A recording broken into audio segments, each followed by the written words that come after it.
we have got an issue. I had a speaker all set up and ready to go, who emailed me Wednesday and said, I'm terribly sorry, but.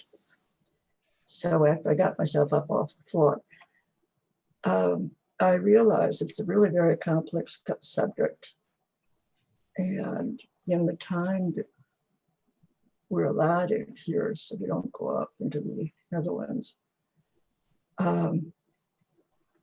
we really don't have more time to do anything. We don't have enough time to do anything except to hit the highlights. So I think this is going to work out okay. I went into her website and grabbed out the way her department describes what they do. And I'm going to present that to you this week. She and her colleagues both want to come and present in early 21. So I think this is actually going to be better because, as I said, this topic is really terribly complex. So we'll have 2 shots at it. I'm going to give you homework. Okay. If you recall, in January of this year, we got a presentation from the new MPD co-responder team that was stationed to the 2nd precinct. And if you recall or don't recall, that was a program that paired a certified professional mental health expert. She was bachelor's, master's, and accreditation past master's, with an officer who was in soft uniform. And after the emergency call would come in, first the squad would roll out and find out what was going on, try to bring the temperature down, get people calmed down. And it was clear that they weren't going to be harmed. Then the co-responders were permitted to enter the place. And I thought this is just a fantastic program. It was the first I heard of it.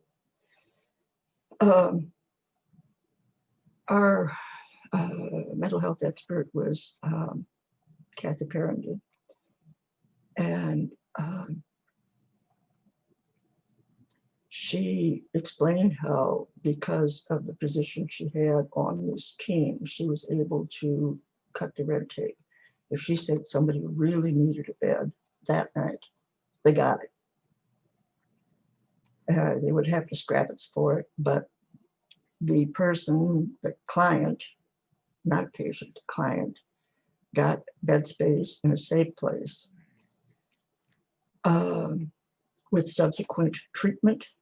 And if that was called for, whatever was called for, she could get them into it. And then she also was very, very careful to do lots of follow-up with a client's family, friends, whoever called in the emergency, whoever made the emergency call. I thought that was pretty impressive too. So, fine. I mentioned something to Nick about was Kathy in the shop, and he said, Kathy who? What? And he explained to me that because of COVID, they had been the mental health professionals had been called back into the office.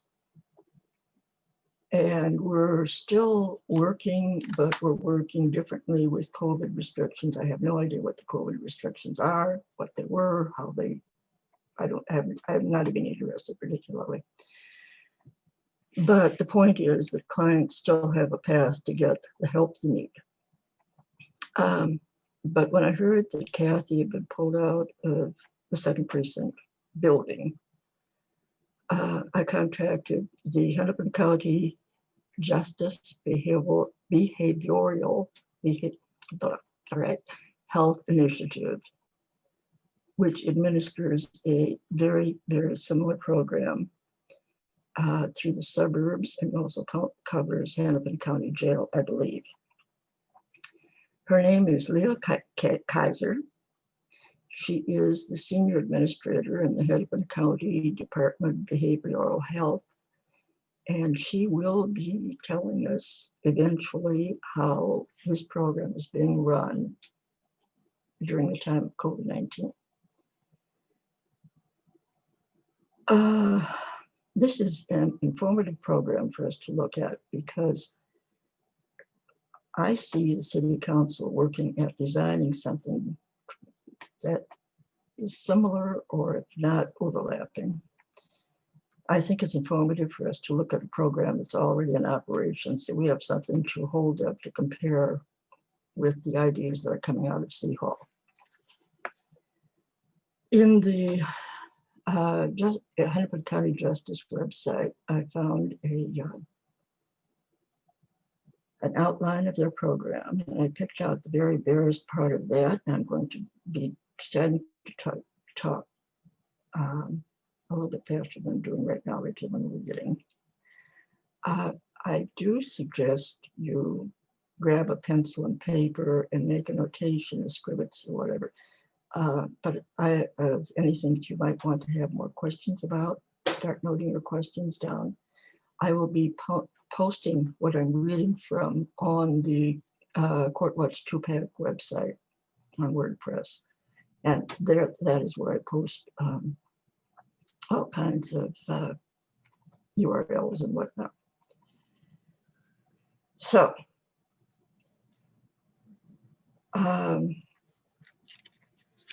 summarizing from the website, the traditional criminal justice system is not sufficiently responsive to clients who have mental and chemical health needs. Similarly, the behavioral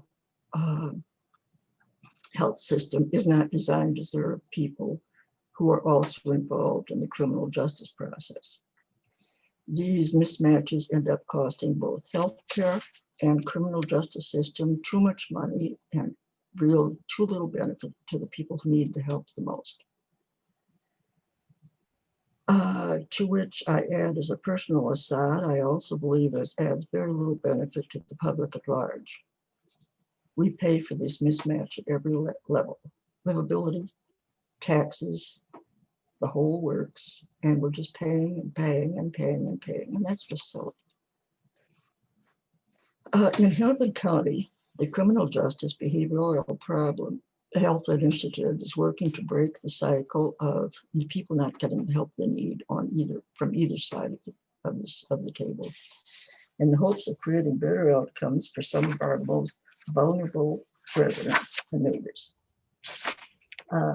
County programs are drawing on county resources across the systems to focus more effort where it makes the most sense in the criminal justice process. So if there is a criminal justice element involved, that will be acknowledged, it will be dealt with, it will be helped, but it will be done much more efficiently, they hope. Their procedure is to foster collaboration among criminal justice, health, and human service departments so that law enforcement and judicial professions will recognize what mental health looks like. I know Holly knows what mental health issues look like, but the average cop in the squad can't put a definition on it. Only when people recognize needs for what they really are can they tap into the effective responses. Behavioral health professionals will plan for continued care after a person has been discharged from either the county jail or in correctional facilities. These professionals will also develop local programs for inmates who have been declared incompetent to stand trial, but will also expand alternatives to jail and to detention. They will develop a network of community health providers who specialize in working within the criminal justice system. Desired outcomes include moving high-need clients quickly into a better coordinated community-based health care system, mental health care service. This should reduce the need for emergency room services and recidivism. And that is, I think, a primary goal. I think that's just a golden goal. Examples of innovations already being made include integrated access teams, which include social workers, chemical health counselors, housing specialists, community health workers who, with the sheriff's office and with the medical staff at Hennepin County Jail, identify people who are at high risk to return to jail and who have serious mental health needs. This team contacts them while they're in jail. They stay in contact after the release with the goal of linking them to the set of services which are already in place, but they have to be connected with these services. We're paying for them. At every step of the way, we are paying for this. Crisis intervention training, CIT, for law enforcement. It enables law enforcement officers to better respond to calls where mental illness is likely a factor. The website states they are pursuing alternative options for drop-off locations where a person can immediately access mental health assessments, appropriate medication, detox, crisis housing, whatever they need. At the Behavioral Health Center, many disciplines unite to produce a care model that has greater impact than any one approach can yield. Clients can choose, and this is something Kathy really emphasized, that she would offer a menu she would suggest, but the client actually had to choose. The client had to opt in. This was not an imposition from an expert. This was making a partnership out of the client. And I think if you've been following, this is something that was also strongly emphasized when New Way came and spoke to us. The client must choose how they want to participate, what looks like something they're willing to live through, follow up on, keep going. Clients can choose from a menu of options to achieve stability based on what is most important to them. And at the center, clients will be connected with resources that they need. The website lists half a dozen articles from Insight News, Care 11, of course, KSTP, Star Tribune, and I will put these all on our website at Court Watch 2-Pack. And that I have both got citations, and I also created tiny URLs because some computers get cranky about long citations. Tiny URL, if you haven't used it before, try it. It's fun. It's a free website that I've been using for my Lord 15 years. They have citations and stories and so on about restorative court, which has done some presenting at 2-Pack. The co-responder team, again, we've had them at 2-Pack. Crisis intervention training, if you recall, Glenn Burt spoke at 2-Pack just shortly after he ran through his first set of classes, taught his first set of classes here. And some of the titles are very provocative. Treatment of mentally ill improves in Hennepin County. Minnetonka police see sharp drop in mental health crises calls after taking new training. So Minnetonka is happy. Plymouth PD is also very happy with this program. So I think based on what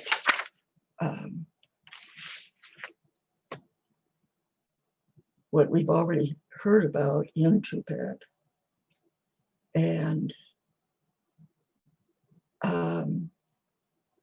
what the city council seems to be approaching, I think that this is going to be something we really need for our own education. So we know what's coming, so we have a better understanding of what's coming out of City Hall.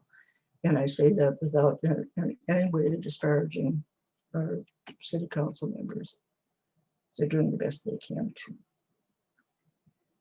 So that's it in a nutshell.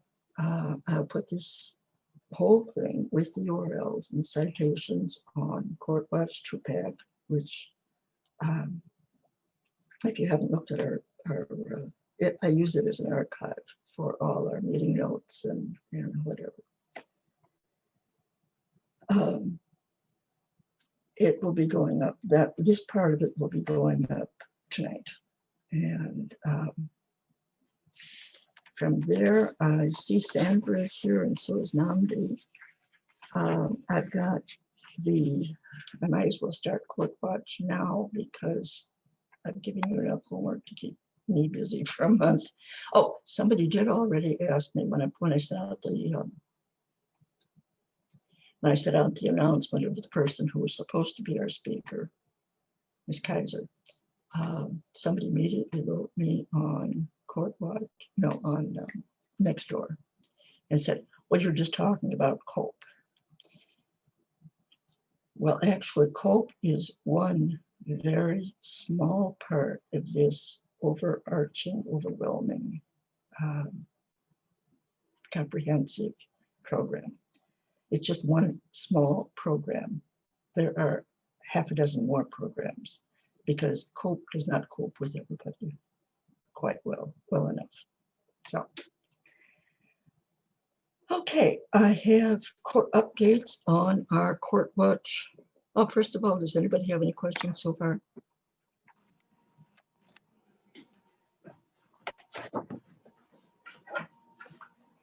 Okay, in that case, I have updates on our Court Watch list. Whoop, there comes Sandra. Hi.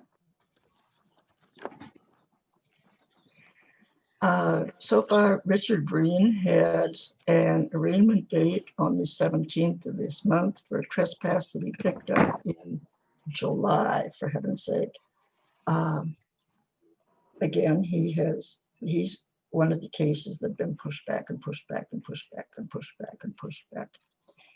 He also has a pretrial on the 26th of January, and that's a pretrial for restorative court for 2 trespasses that occurred in September. And now we're getting into the stuff that made me keep going after this restorative stuff. Kelly Durrell, who came in she had a bench warrant for a while. So she finally made it into court. She was found incompetent on 12/8 for her 12/8 hearing. And here's where my siren goes off. 11 pending cases were closed and dismissed. Now, Sandra explained very carefully to us why that happened. Dinner. Sorry about that. My mic was on. I apologize. Oh, no, it adds to the fun. Samuel Hasse is in custody again. On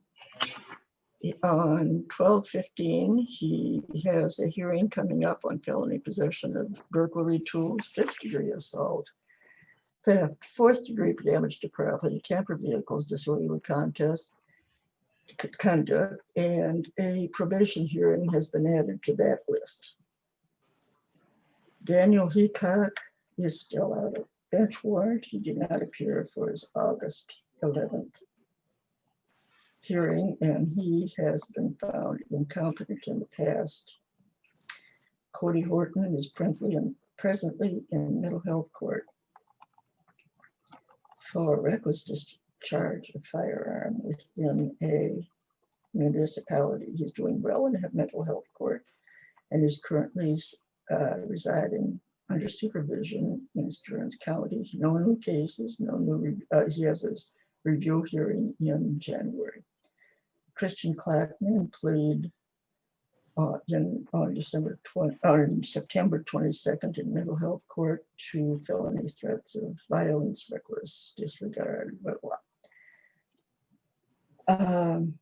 Hey, Emily, this is Holly. Do you think that Sandra or Namdi should do court watch? Maybe I'm just usually they do it. reading from Elizabeth's list. So Oh, okay. Yeah. I was just wondering. Usually they do it, but And I do have I scrubbed the list as well Okay. earlier. But Holly can probably speak to a couple of the other things, but it's please Madam do. Chair, it's your choice. Go ahead.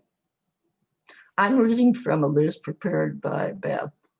Yeah. You know what you're talking about. No, I talk to Beth regularly on the files, and Sandra's on the call too, I believe. Yes, she is. She's right here. I'm going to defer to Sandra primarily because a lot of the ones that are misdemeanors on here, they're status cases, with the exception of Kelly DeRoe. I think you spoke about all her files are dismissed as of December 8th when she was found incompetent. Hassie's the other person that I wanted to, I had more questions about, and I guess he's actually held right now without bail. I thought it was a conditional release violation, but it's for a felony case for burglary tools, I understand. Okay. Yeah. Yeah. In custody. Excuse me. Yes.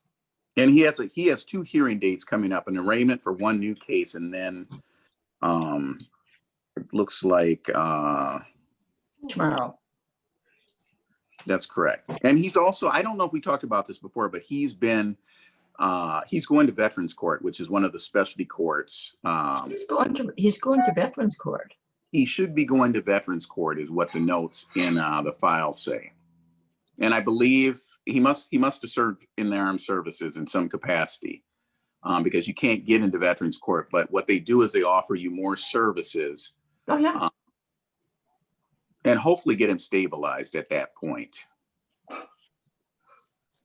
But I was encouraged to see that. The other, I guess the other highlights or lowlights, I can speak to our Poplowski right now.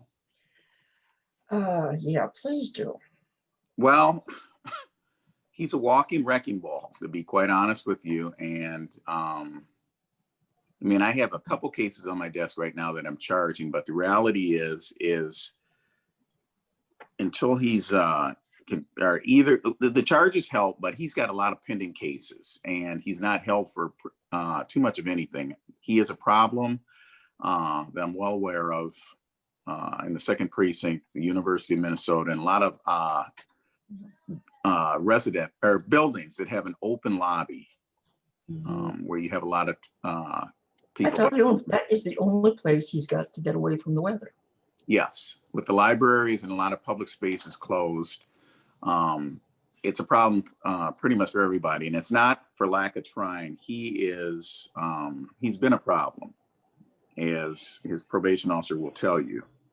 He's a problem, and he knows what he can and can't do, and I mean, he knows how to just barely keep going by checking into the jail and getting a hot meal and clothing and things like that. I've tried to confront him on walks with Rashid and Nick, and he agrees, but he doesn't want to get better, you know. So yeah, well, there's not much you can do. He strikes me as somebody who knows exactly how far he can go without getting himself into more trouble that he wants to get. Yeah. And I think he's all his cases are either gross misdemeanors or less than that. He doesn't have any felony cases that I'm aware of. Right. He's on Ron's caseload because Ron does the top 100, which means like people who have the most contact with MPD. Mhm. Yes. So Yeah. Does So- anybody in the group have any other questions about, I assume everybody has the list, correct? In the group? Does everybody have the list of people? Yes. Okay, so does anybody, I think maybe it's best to talk about any questions that people may have about anybody, because a lot, given the courts and how things are working, given that we're not having any trials, if they're not speedy and custody trials, and given that things are kind of, most of things are being continued, in my opinion is that maybe we can just talk about if there is any questions about any of these guys that the community members here want to discuss. Well, so what happens when Poplawski answers his bench warrant? Well, it all depends on where he is at that point, you know, if he is, because he's been one that was found incompetent before. And so sometimes you continue to be found incompetent. Sometimes you come back in and you are found competent. Most of the times if they've been on the run and they have been on their medication or doing what they're supposed to be doing, most likely he'll be found incompetent. However, I don't think that a lot of because of the kind of cases that he has, that he's gonna be, you know, put in jail with a high bail or anything, given COVID. They're not setting bail at all. By the time I see these cases, he's been booked and usually released. I mean, I look at this list and it's kind of the same people over and over again. And a lot of these cases are old. That's right. So I just wonder, does anybody have, and I think we kind of go through that question, you know, that do we keep this list or do we talk a little bit about, you know, questions the community may As have? far as I'm concerned, if you don't want to keep the list, you'll have to talk to Judge Lowry. This is her program. To who? Lois Lowry, Oh, I don't know who she is. she's a judge. Okay, well, I don't, I mean, we're here working for you guys, I guess. I don't, it doesn't matter to us if we have the list or not. I'm just asking the other people who come to the meetings, what do you all think about having a list of this kind of list? And in other precincts, we've kind of worked kind of a little bit away from list and going into like incident-based questions. Well, two things. One, it's been very informative to see how this whole thing can get stalled. And I consider, my personal opinion is this is hideously expensive in terms of the people we're talking about. Their lives are getting wasted without recourse. It's hideously expensive in terms of livability in a beautiful city. I mean, I do remember somebody from 30 years ago who really preferred to urinate on the front stoop of Georgia. Yeah, I understand that. What I'm trying to say is, I'm just trying to wonder if people in this group want to continue to look at the same list, or do you want to look at this differently? We've been waiting for you to add to it from new cases coming through. Well, So can that is I something interject that, here? Part of, we, in our office, about probably a year ago or so, we have gone away from a lot of the lists, as Sandra said, but we're concentrating on probably the top people. And our office does not actually maintain a lot of these anymore. okay. Outside of this precinct, I would say that much. We just, they pretty much stripped that team. It was called the Special Prosecutions Team, and they would focus on livability type cases and maintain a list. I think the only precinct that actually is actively doing that is the first precinct downtown, under the guise of the Downtown Improvement District as well. But if we had, my kind of marching orders have been to maintain the list, but we're not really adding much to it unless I guess the worst offenders come up to the top. But our office has gotten away from doing a lot of that. And that's part of the reason I covered 3 precincts right now. Well, what's the alternative to the list? As Sandra said, incident-based incidents. So every week, MPD has a list in each precinct of kind of hot areas that they focus on, and if the same players are involved. Sounds good. Sounds good. With the exception, okay, from a note here in chat from Cody, he wants to use the model other precincts are using, which is no, fine. I only, because I'm charging down this mental health response. Yep. I'd like to keep the big offenders in front of us, Duro, Poplawski. And since Clackman is coming around, that might be nice. As far as the no updates, Paula Hiley has no reason to be on the list. She has No. No. And Emily, at the end, or go ahead, I'm sorry. Okay, I've got a bunch of them. Tanner DeWitt, Johnny Hall, Paula Hiley, Miles Shaw, and I think all of those could be removed with no loss to anybody. Yeah. So just a question. So does everybody, so so you want to keep a couple of people from this list then? I would like to keep watching Poplawski and Duro, and if you've got 1 or 2 others that just keep coming back and back and back and back and back, I'd like to see how this can play out against the mental health court intervention, if we can get them into that program. If they ever wave enough flags that they can actually be treated by. Because I think that there are some concerns, especially when they go into the mental health programs. There's some privacy concerns and how much information. HIPAA. All I want to know is, So all I would ever need to know is they are in a program and working through things. That would make me very happy. yeah, I don't know. I mean, I don't know, Namdi, what do you think about the privacy factors when they are already in the program? I think there's something to be said that they're in probation, but that's the kind of thing that concerns me a little bit about these lists as we have gone through them, that there is so much information. And information. Pardon me?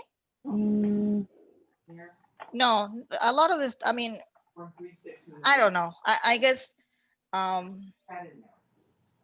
guess I just, in the other precincts we have evolved and other things, and we've talked about this before about the list. So I'm just, and I haven't been here months. I was out of the loop for a bit, but I'm surprised to see the same exact, like nothing's new. So I'm curious to see if anybody else. I see that Cody says that you want to use the other model.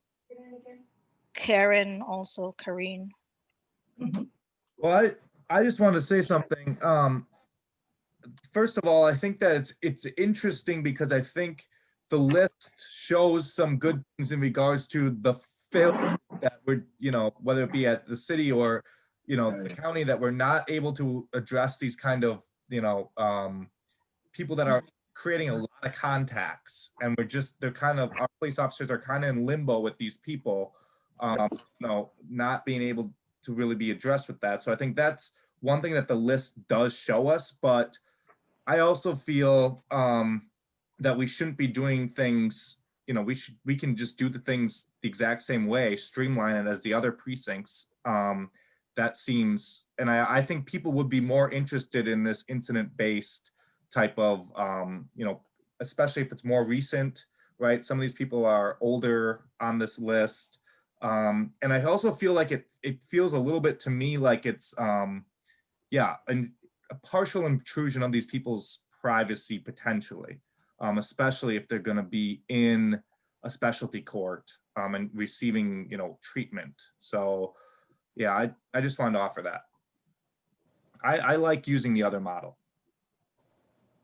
I think if the other model is has more current incidents, I think that makes some good sense. I also agree with Emily regarding the fact that I think some of our normal offenders or repeat offenders probably should be involved. But I kind of like what Sandra has suggested. Yeah, and can I piggyback on that? Part of what's happened too is there's been a change in some of the reporting that the police department does regarding these things. I used to get a monthly report showing arrests for each precinct, which means that doesn't necessarily mean a crime has been committed, but if people have been arrested and not charged, those are ones I wouldn't look at necessarily, but there's certain people that would continue to come up and up on these monthly lists.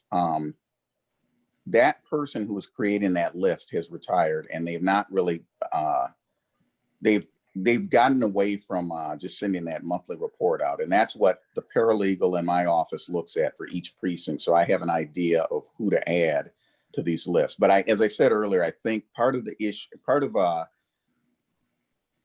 I haven't been given a necessary strategy about how to deal with these, other than if the neighborhoods want to see. I'm supposed to kind of follow what the neighborhoods want to do regarding this. And I think probably to Sandra's point, the people that rise to the top of incidents in the precinct are probably more concerning than just maintaining a static list every month. I agree with you completely. Again, except for this business with Poplawski and Dole, which that is just so far over the top as far as I'm concerned. They are not getting what they need because they won't pick it up. I don't care. Yeah. I want to know they're still out there. Well, they're what we call gap cases. Kelly DeRoe is a problem, clearly. And it's aggravating to see her get a mental health or a finding of incompetency, and everything she's done falls to the wayside. Now, as prosecutors, we have a tool that's called a notice of intent to prosecute. So what I'll do is I'll go through the files. If she has any gross misdemeanors or felonies, Sandra can speak to that. We file a notice to keep the file kind of open for 2 years or so. Okay. And we can, if she's restored to competency, then we'll deal with that. But the reality is, we are so backed up right now in terms of just getting people into court, and our focus has been on personal assault cases, so domestic assaults, DWI. I believe that those we are not allowed to touch because and we don't, but it's just that's where the privacy thing comes in. Yes. I think also just having stakeholders on this call, like myself, Namdi, Sandra, the CPSs, and the inspector really helps, because if somebody does come up in our meetings, or if someone's on probation with me, which I would say probably half of that list, maybe a third, in between a third and a half of that list, I supervise or have supervised, we can bring up our concerns and let the community know if they're, if someone has a warrant, or give more insight on different high contact people in the community. Okay, I'll be the first to admit that following this list for me for the last year or so has been like watching paint dry. Pretty much. It's the same people. I mean, I'm saying you're right. I'm also saying that Duro and Poplawski are, I'm starting to see something in the level of negligence on the part of the community. Not me personally, but me in the entire Minneapolis. There is some negligence going on, and I don't know how to I don't think anybody can really be pointed to. Poplawski was negligent about himself, so was Durrell. So that's part of it too. But, Yeah. you know, Cassandra talked about how difficult it is to get a civil commitment. Maybe the thing to do is to start agitating or thinking about agitating or mentioning that civil commitment maybe isn't all that bad. I have no doubt that his PO has done everything in his power to get him the help that he needs. And I think it just comes down to Mr. Poplawski's intrinsic motivation to change, and it's just not there. He's It's not comfortable. there. It's not there. It is not there. I And agree with you completely. he's right under the accountability line where he's not really hurting anybody. He's just really violating his personal safety a little bit. It's a hard one. So, At our okay, next meeting, I'd kind of like to see, experience that format that Sandra and Namdi were talking about. Does that make sense? yes. Yeah. I'm for- I think so. Well, it wouldn't be, I don't think it'd be necessarily any different, but it'd probably just focus on if there's updates on the few people that are pretty active on this list. I mean, I was going to send. That's what I want to know. I like things that are more current, and that makes some sense to me. Okay, certainly. Let's try it for a couple of months and see what we want to shift after the first one and see what we want to shift after the second one and see how much work we could make for Namdi, who will. You know, actually, Beth is the one that makes all, she's the magic behind the curtain. Beth is a paralegal that she goes through the, it's called, Mensis is our database that we look at for court stuff, but she has the ability to pull this all together. But unfortunately, I have to share her with several other people. And she's taking what are called furlough days fairly regularly right now. So I have to often sit. Okay, why don't you take it upon yourself with Sandra and Holly to find a new flight pattern for us? Okay, we'll definitely talk. Yeah, we can talk. I think that it's an opportunity also. I mean, I think in some other communities like the 3rd precinct, what ends up happening organically is that the community comes together and brings concerns to the criminal justice partners. And it kind of goes both ways. So it opens a bigger discussion of how do we get more people here to provide us information too, so we can work collaboratively. Yep. Right. I wanted to say that I think that is the real value in this, and the role, the intended role of this was, you know, to bring law enforcement partners or, you know, community safety partners and the community together to then collaboratively work, you know, on some of these problem cases or gap cases, or, you know, things that where government maybe can't find the role, maybe the community can. And so I think that's where this is hopefully, I think, headed, you know, as we continue this community kind of outreach and such. But I think having everyone here in the same space is really, really important. So, You know, just one anecdotal thing. I grew up in a small town, 5,000 people. And my dad was he was a funeral director, but he was also a Red Cross director, and he was a county health director, and, you know, that whole ball of wax. So I got to hear a lot of the gossip that probably wasn't quite, they didn't know I was listening. We had our town drunks, and we all knew who they were. And we had one enterprising fellow who basically would throw a brick through a small store window in about October when the weather started getting cold, and the judge would give him 6 months. And that put him in 3 hots and a cot in Glencoe, and then he'd be out just in time for spring flowers.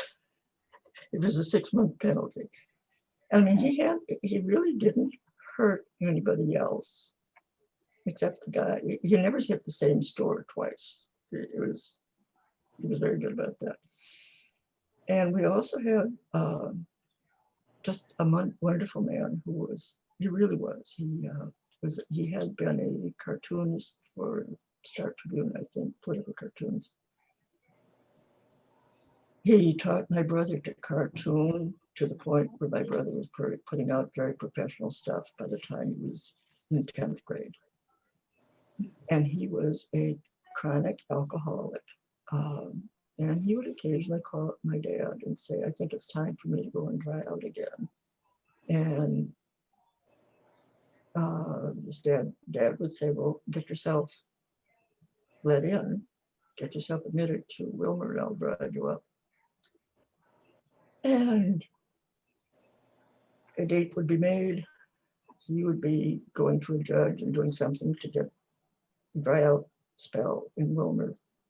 And my dad would drive him up. They'd have a wonderful trip up. Well, when am I going to pick you up again? Oh, they gave me whatever it was, 3 months this time. Okay, I'll be here. Just have them let me know. Everybody liked this guy, including the judge. And that's how small towns could take care of their very sick people. Yeah. We don't have that in a big city. And I don't want to move back to Hutchinson, but I do have some good ideas of what community gathering can be, taking care of people who can't take care of themselves. That's it. So, Inspector Loining, other than theft of bike, I'm sorry? Who popped up? Somebody popped up. I heard somebody. I can hear you now. You can hear me and I can hear you, and it costs me money to do this. So, Inspector Loining, I see lots and lots and lots of theft from autos. Yes, ma'am. Okay. Uh, Emily, thank you to everybody for being on here tonight. We always truly appreciate this gathering and your support for us and the work we do. Together, police and community, we can make a huge difference when we partner together. I've made some notes. I'll try to get through this fairly quickly so that I can make sure that I answer any questions anybody has. So please bear with me as I work through this. I want to start off and, just acknowledge that this has been an incredibly difficult year for all of us. I know I'm stating the obvious, but let me finish what I'm trying to say. Tupac has always been steadfast. We so appreciate the work that everybody does. Emily, you're the glue that holds it together. Thank you. And I just want to say that I know that over the years, you guys have always provided that wonderful, heartfelt holiday dinner at the precinct, and so many people appreciate that. You want me to stop? Okay, break in here. I was going to speak to this, and you brought it up, so I will continue. Okay, yeah, you go ahead. We ain't doing it this year. When I really tried. I had an idea. Somebody gave me an idea. We could, have a pulley system going down the stair. I think they were kidding me. I'm not sure. That may have been my daughter. Oh, she was kidding me. But so we wouldn't have to have personal contact. And I said, well, you're going to send rubber gloves up and down? How is this going to work? Somebody else said, well, we could assemble it and then have nothing but runners. Well, I'd already thought about nothing but delivery. And that meant we had all kinds of delivery people coming into a central spot to pick up. And guess what? We're getting more people into the precinct. That isn't going to work either. So that's enough. And finally, my head finally started coming together, and I realized, we have got people, we have got restaurant owners who are basically eating out of their own kitchens because that's where they got food. They're living out of their savings accounts. They're living off their credit cards, and whatever income they're getting, they're using to pay their help.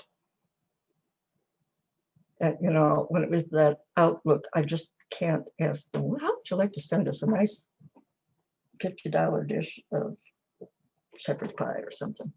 I can't do it. So we're going to save, this will be our replanning year. Any idea, bright ideas you've got for doing the December 24th event, write them down, send them in. I'll compile a folder on my computer. I'm good at that. Not at Zoom, but I'm good at compiling folders. And we'll haul them out at the beginning of next November and start hashing them out. Anything you would like to see happen, anything you didn't like seeing happen, whatever you want to do about it, let me know. And I do think I will be putting a thank you anyway. I have close personal friends at the Northeaster newspaper. And Margot and I will be figuring out something we can do, mostly to draw attention to the people who have been such faithful donors over the years. I believe that Jack's and Marino's and probably Moose are 3 places that have donated to this thing all the way down the list. It's been 37 years. I know Jack's has. He was there. They were there right from the very beginning. That needs a special thank you. And they don't have to buy advertising. They can say thank you and you know, it's a thought that counts. buy from these guys. Yeah. So everybody, thank you so much for the thought, and everybody have happy holidays this year, please. So for the second precinct in terms of crime, I'll try to get through this fairly short order. You know, so citywide carjackings, everybody knows the citywide carjackings are up. You've seen it on the news. Yeah. I mean, let me give you a little hint. We're up over 530% this year in carjackings. In the year 2020, we've had 375 carjackings throughout the city. That's 375 throughout the entire city, which is more than 3 times as many as we had in 2019. I want you folks to know that between the period of about Thanksgiving until December 3rd in the second precinct, we had 3 carjackings. All 3 of them occurred in Marcy Holmes neighborhood. Fortunately, none of the victims were injured. And through solid investigations based on the patrol officers on scene, canvassing the area for evidence and witnesses, and then follow up by the investigative unit, the robbery unit, they were able to identify a violent known criminal responsible for 2 of the 3. And I want folks to know, yep, I've got some pretty exciting news. If you let me just rattle through this real quick. The Minneapolis Police Department did a large-scale multi-agency detail, violent crime reduction detail, and a lot of this was really strategic and focused on carjacking. The data that we had via investigations. This was a citywide operation. It occurred over 3 days. And of course, I wrote it down. I'm looking as fast as I can here. Anyway, it was over the last 3 days, like December 9th, 10th, and 11th. I want you to know that the majority of the enforcement efforts did occur on the south side, although it touched all precincts. The operation, again, 3-day operation, included mainly Minneapolis PD, a lot of different specialty units, Hennepin County Sheriff's Office, and Minnesota State Patrol. The detail was able, over 3 days, was able to recover 7 occupied stolen vehicles. They arrested 41 felony level. They made 41 felony level arrests and 9 gross misdemeanor arrests. And they recovered 5 handguns during the course of those arrests. So we're hoping that, and one of the suspects that was arrested during that detail, we believe was responsible for some of the carjackings that occurred in our precinct. So we're really pleased at the effort. and we'll see what happens now going down the road. I'm hoping that we're going to see a drop off now with some of this carjackings. Now, that's the kind of information I can put out. Yes. Okay. You didn't want to just hear about bicycle thefts? Okay, bear with me. So property crimes, I'll make it short and sweet. So yeah, we have a real problem citywide with auto thefts. And right now, the hot issue is cars being left idling, keys in cars. And particularly we're seeing some of the food delivery services like Uber Eats and I just called it DoorDash. So Uber Eats and DoorDash, not singling out just those two organizations. Clearly there are others that have been involved that were victimized by this, where the food delivery staff will pull up in front of a restaurant, leave the vehicle idling with the intentions to simply run into the business, get the food, come right out and bring it and get it delivered. And more times than not, it seems like Dinkytown has been a hot area for this, some over in Stadium Village. Suspects seem to be in the area lurking, waiting for a crime of opportunity. And when they can see this occur, somebody pulls up, they put the flashers on, they're parked in a no parking zone, and then here comes the criminals. No sooner do the folks go in and get their food, but I see, and it's not just the food delivery services. I also see a number of citizens who pull up, they think they're going to run into Mesa Pizza, get their pizza, and when they come out, there goes their car going down the road. So it's disheartening, very frustrating for folks. So we, Nick Juarez and Rush Shealdi, our crime prevention specialists, are reaching out to these various food delivery services and kindly reminding them that please do not leave your vehicles idling. Please do not leave keys in the cars, and make sure you lock your cars. And we're explaining why. So we're hoping that some of our efforts, we'll see if this doesn't pay off. A lot of situational awareness to our staff, and the lookout for vehicles that are idling. It is against city ordinance. You cannot leave your vehicle idling. So burglaries, theft of motor vehicles. Emily, I know you touched on that. Yes, we have a problem. We've always had a problem. And it's not just a second precinct problem. It's a theft from motor vehicle issue that plagues us citywide, and I'm guessing in the suburbs as well. I'm not here to blame the victims, but I am going to tell you that if a suspect goes walking down the street and they're going car door to car, they're checking every car door handle and they're looking in cars. If they see something of value, the car's unlocked, they're going in. Depending on how bold they are, they may break that window, force the entry, go in and get whatever's in plain view. So again, we ask folks, put your valuables in the trunk. Put them in the trunk, take them with you, stow them out of sight. Don't leave valuables in plain view. Real quick, I want to tell you folks about catalytic converter thefts. Emily, you might be interested in this. So platinum, this interesting rare metal, if it's rare, I guess I shouldn't sound like some scientist here, that is found in a lot of the hybrid vehicles, like your Toyota Prius, the Honda Elements.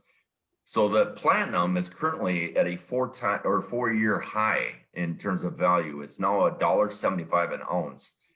And we are seeing a number every week of the Toyota Prius and Honda Elements that are being taken throughout the city. So it is something that we're working on, and I want everybody to be aware of it. And this is another thing that we're always sending out email blasts. We're posting on Nextdoor about crime prevention with this stuff. And really, one of the things we're asking folks is to please be the eyes and ears. Meaning, if you see something suspicious, you see somebody outside working on a car at 3 o'clock in the morning, or you can hear sawing sounds coming from outside on the street at 3 o'clock in the morning. Folks, that's not normal. Somebody's probably up to no good. Call us, we'll come in, we'll check it out, and just make sure that everything is okay, that's all. But that's what we're looking for. If we have somebody that's out there with a Sawzall, and they're cutting off a catalytic converter converter at 3 o'clock in the morning, it's so helpful if citizens can call and report that. Our top 3 focus zones remain consistent, and these are really consistent historically over the many, many years I've worked on and on up here at 2nd Precinct. And that's really the Central Avenue Business Corridor, wonderful business corridor. And then you get up to Central Lowry, great area, very diverse. We support folks that work, own businesses, and that visit up there. But we do get a number of problems. It's on the bus line. And so we do get a number of problems. So we do step up our patrols and our enforcement in the area. So Lowry Central is one. Then you get down to Southeast, part of the precinct, and really it's Marcy Holmes neighborhood, beautiful historic Marcy Holmes neighborhood, and then over to Dinkytown. That's another focus zone. And then our third is over at Stadium Village and that green line. Believe it or not, we get a number of suspects that are coming in on that green line. They're hitting the Fresh Time liquor store. They're hitting the New Value liquor store over there. I think it's like in the 2900 block of University Ave Southeast. If Nick is on, he can correct me if I'm wrong.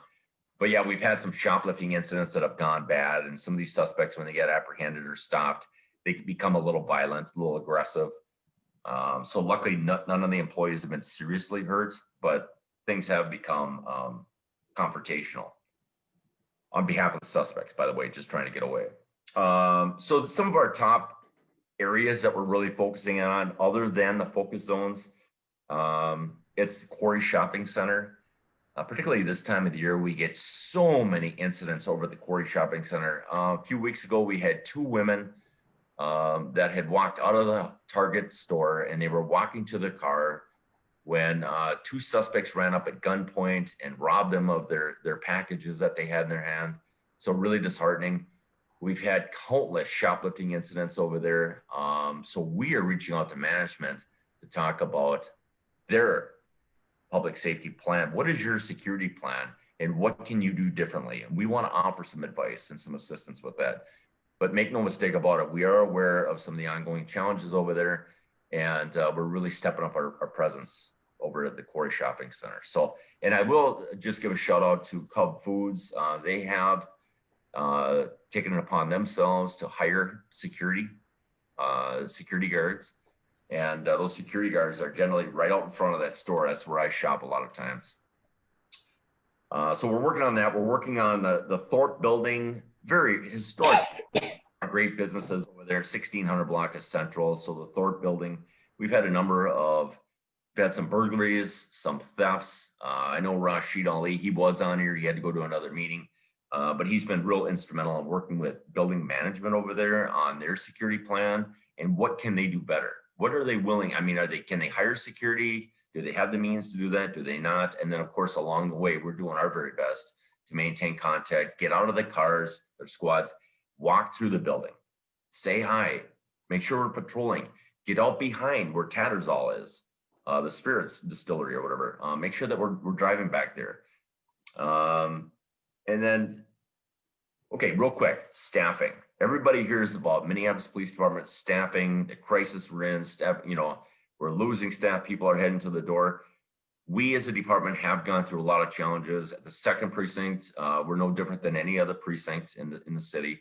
We've also had our staffing challenges. However, we do remain strong, and I couldn't be more proud of the staff. They're focused and they're energized and they're all getting it done every day.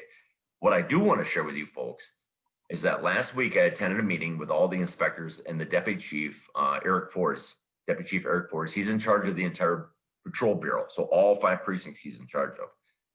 And we've got a recruit officer draft. You've heard me talk about this kind of stuff before in the past. It's almost like an NFL draft, for lack of better words, just to be able to kind of draw that comparison for you. And there's 23 brand new officers that are available for this draft. And last week at our meeting, it was determined that the second precinct would get, you ready for this? 8. We're getting 8. I know, right? I know, Emily. If I was there, I'd give you a hug. So we're getting officers. We couldn't be happier. I came back to the precinct, and a lot of cops are like, "Oh, how many are we getting? Like 1?" I said, "Guess again." So we're getting 8. Pretty excited about that. So yeah, with that, Can we have an introduction? that's not a bad idea. Yeah, let me. First I go to the draft this Thursday, the 17th. Go with all the other inspectors, and out of again 23 officers between 5 precincts, we second precinct got by far the most, which never happens. So yeah, really pleased about this. And then once we get through the draft, I've got to go through a period of just getting them assigned to shifts, to cars. So it is a little challenging too when you talk about introductions, but we could put something together perhaps, kind of an introductory piece with pictures and just a short bio, that type of thing, so that we could share it with everybody. It's just when you got officers working the overnight shift or the day watch shift and then the afternoon shift when this meeting is, we get into overtime issues, and that's one thing we're really working hard on is controlling the budget and some overtime. So anyway, with that, folks, any questions? I'm sorry if I got long-winded. Yeah, I see a hand up. Yes.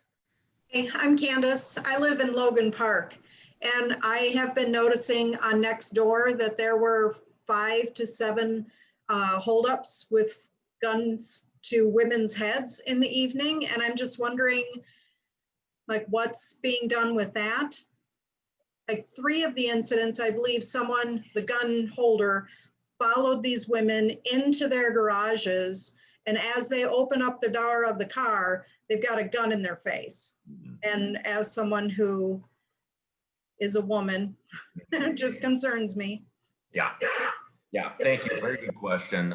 For starters, Nextdoor, it's a solid social media site. A lot of information is shared. Sometimes, folks, the information isn't very accurate. So when you talk about, I'm sorry, ma'am, how many incidents did you say in Logan Park alone?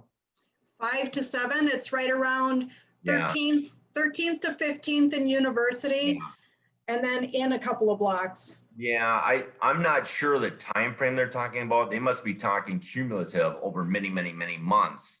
Well, these were separate incidents over the last couple of weeks that I've read. Okay, and again, this period when we get to 5, let's say hypothetically speaking, in Logan Park neighborhood, that would be over a longer period of time because we simply don't have that many robberies occurring. Period. Right. Good. But I will tell you that more times than not, I attended the bi-weekly big crime strategy and presentation last week. I have to report to the chief's office and all the command staff every 2 weeks. And one of the things I talked about for the 2nd precinct was the pattern, not necessarily geographically when we talk about patterns, but the fact that what we have, it seems to be suspects that are targeting adult females who are outside, either walking, getting out of a car, that type of thing, and they're robbing them. It's either at gunpoint or we've had some threats of violence, that type of thing. And then, Sure. yeah. So what we're doing about that, ma'am, great question, is every week, we have a meeting and we talk about all crime that's occurred in the 2nd precinct. And we talk about, and Holly is there with us from Hennepin County Probation, and we start looking at patterns.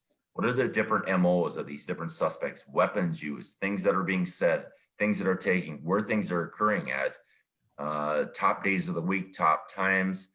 And then what we do is we create our weekly strategies on how we're going to combat this and how we're going to resolve some of this crime.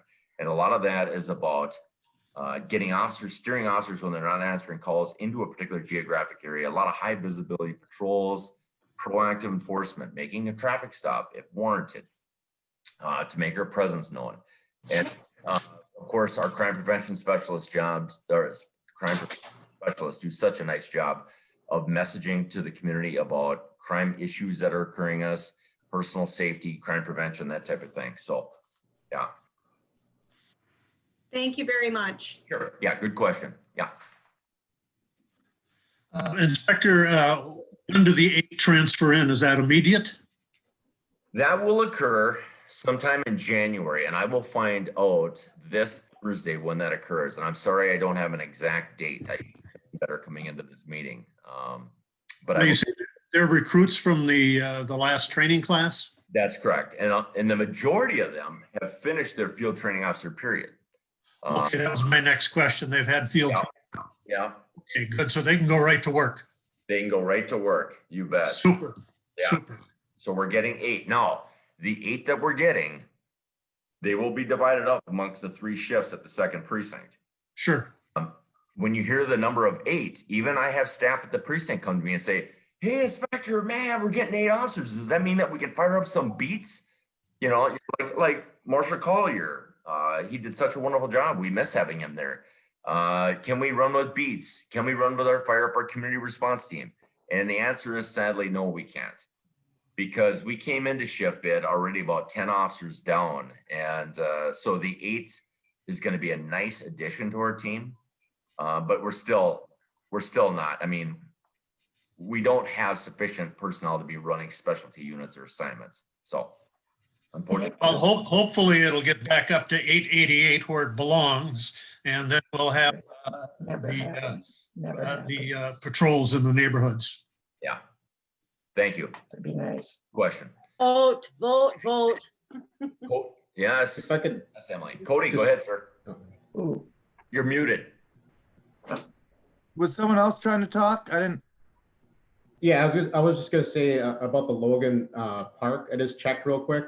Going back to November 1st, there's been four robberies, 3 in November on 11/4, 11/27, 11/30. There's been 1 in December, December 2nd. So there's been 4 robberies in the Logan Park area. I didn't go look into detail about them, but that's what we got on the map. Thank you. I appreciate that. Yeah, so my question was just about how businesses are, we've talked in the past about businesses being able to reduce some of these crime rates with private security or off-duty officers. Are businesses doing that? And like, for example, Home Depot, I'm looking at the amount of theft reports they get. Why aren't they investing in security? Yeah, great question, Cody. And I'll use the quarry as an example. And I'm not singling them out for the purposes of picking on them or anything like that, or saying that they're not doing a fine job. In the past, Quarry Shopping Center, the management company, were hiring off-duty officers. And that's Minneapolis police officers off duty in full uniform in a mark squad. They're working. It's been approved by the chief's office, and they're providing a service, a high visibility, crime deterrent, engaged with the businesses on problem solving. In the past, many years ago, they used to run that every year during the holiday season, and they had in some financial challenges, I think. Don't quote me on that. What do I mean by financial challenges? I'm not saying that Quarry's struggling by any stretch of the imagination, because I'm going to tell you something, that place is booming. Financial challenges meaning who's going to pay for what when you get all these different businesses. You got corporate America, very large corporations involved, a lot of people. And I think it was challenging coming to terms of who's responsible, who's going to do what. And then when you have an officer there, how do you divide up the time? It's such a big complex. So I have been working with Crime Prevention Rashid Ali. I am working with Lieutenant Gossett, who's in charge of our property crimes unit.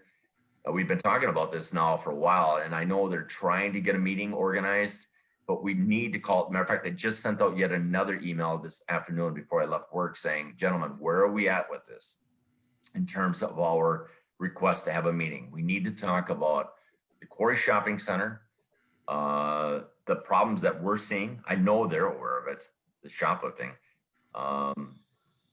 And what can they do? And we'll give our recommendations for that. And again, Cub Foods has already stepped it up, and they've already hired security, not off-duty officers, but security, and they're armed, and they're doing a nice job. I will tell you, just as a quick example, Cody, when I used to be the precinct commander down in the 5th precinct, there was the store Victoria's Secret right there in Uptown. Booming business, big, a lot of people coming and going. The shoplifting, I remember over the years, was out of control, but it was, and at the time, now things have probably changed, but at the time, the corporate position on that was there was a certain anticipated loss that goes with retail, and that they were able to absorb that somehow between their costs and their, whatever they were doing. Yeah, but the customers pay for it. Yeah. So It's So called anyway, shrinkage. No, businesses- it's called shrinkage. It's called shrinkage, and it's the same thing. If one of your staff drops a piece of china, that china has shrunk out of the. Yeah. Well, shoplifting was put into the same thing, but the customers do end up paying for it.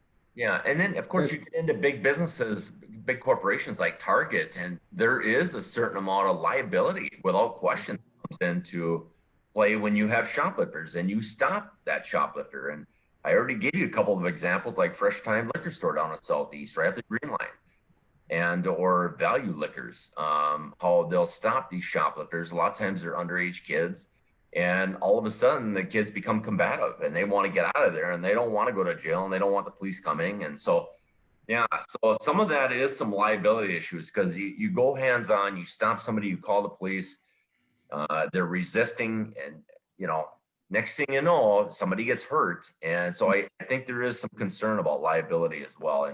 And maybe Numdy would even be willing, I don't know if he's even on, but. Todd, Yes, Karen Peterson has her hand up. yeah, I'm sorry, go ahead. Karen? Sorry, I had to get unmuted. This is Karen Peterson. I am the president of the Sheridan Neighborhood Organization. First of all, I want to say thank you for all you do, and to let you know that I know of, there's a large group of Minneapolitans who are organizing to find candidates for the city council who will vote to fund the police and support Chief Arredondo. So I just had to say that. Thank you. And you did. Yes, I got it out. So not that it's from Karen Peterson, the citizen in Sheridan, not Karen Peterson, the president of the board, just by clarification. I have one question. Are you aware of that a new tent encampment of our poor homeless folks is forming in around Sheridan Memorial Park by the Broadway Avenue Bridge, Broadway over the river? I was not, but it came up at our meeting tonight that what started as one tent is probably up to 7. So I thought maybe I should just put that out into the. Yeah, I appreciate that.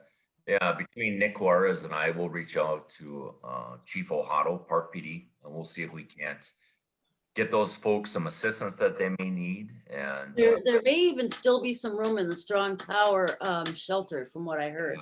So Yeah. I don't know. Again, it's such a tough issue. Oh my God, yes.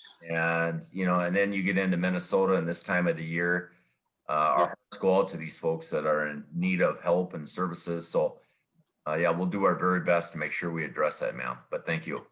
And thank you for your support, by the way. Oh, thank you. I may not show it, but deep down, I'm grinning big time. You've had a very hard year, and not having the support of the people that you're protecting is it's painful. It's painful for me to see, so I can't imagine for you. So thank you, ma'am. Nick, is there anything, sir, that I missed that you want to add? Are you still on, or? Yep. Anything, pal? You're always Johnny on the spot. I think you're muted, bud. No, sir. I think you covered everything that we. Okay. I'll tell you, we had a meeting earlier, Nick and I, and a few other staff members, and I'm going to tell you, folks, and this is a good thing. University of Minnesota Gophers men's hockey team is now ranked, I think it's number 1. Is that number 1 nationally, Nick, or? Yeah, I think it is. They are a force to be reckoned with. They're 8-0 right now, and that's a good thing. Huge fan. But you better believe we'll be keeping tabs on them as we get into April and we get into Frozen Four and potential national championship, because with that, some of that stuff comes some overly exciting. We will try and prevent Dr. Gable from selling booze on campus, won't we? Yes, ma'am. Okay, who else? Anybody else have anything? I have something. Yes. A thank you, and a thank you. So a year ago, almost to the day, our car was stolen.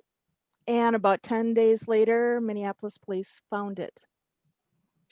Thank you. Last spring, we have a Prius that we have to park on the street because we only have a small 1-car garage. Catalytic converter stolen, had never heard of such a thing before. CPS Ali gave us some excellent advice on remedial things we can do. Thank you. And he also then took special and extra time to help us with some advice about home security. So thank you. Nice. Thank you, ma'am. Yeah, Rashid, he and Nick, both our 2 crime prevention specialists, do tremendous work. And I know Rashid had to go to another meeting. Otherwise, I'll pass along your appreciation. So thank you.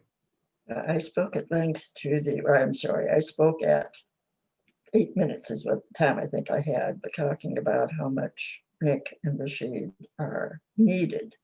Oof. Not appreciated enough, but definitely needed in the 2nd precinct. Absolutely. I understand that you are not going to be reporting. What is this? Is it just you're getting moved to a different department? What? Nick? There's more to come on that. Yeah. Certainly. There is. Go ahead, Nick.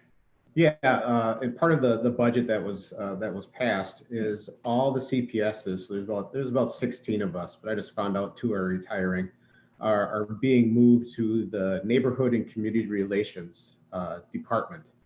Was that just a chart move or is that a physical body move? Good question. No one really knows yet. It's still, I was just on a meeting just prior to this one with Councilmember Fletcher, and yeah, it's still up in the air. It's all moving parts. We meet with Director Rubador next week, who's in charge of that department. And then hopefully we'll get a little bit more information about what we will be doing. So we don't know exactly what, there's all kinds of rumors, but but we don't know at this point. You mean the city council didn't have a plan? There's a surprise. What? Yeah. They have plenty of plans. Everybody has a plan. They're all different. Everybody has a plan. What do you want? They're still hiding the plan.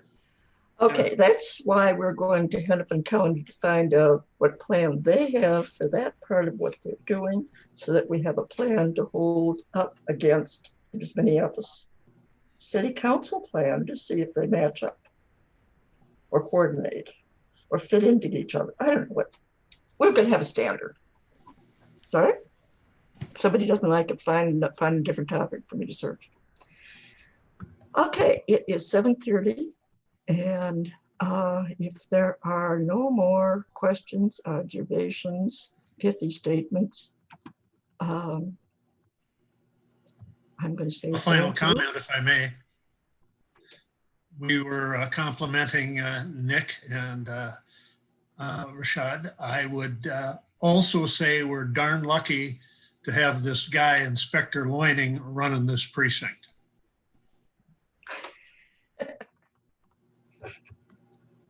There you are.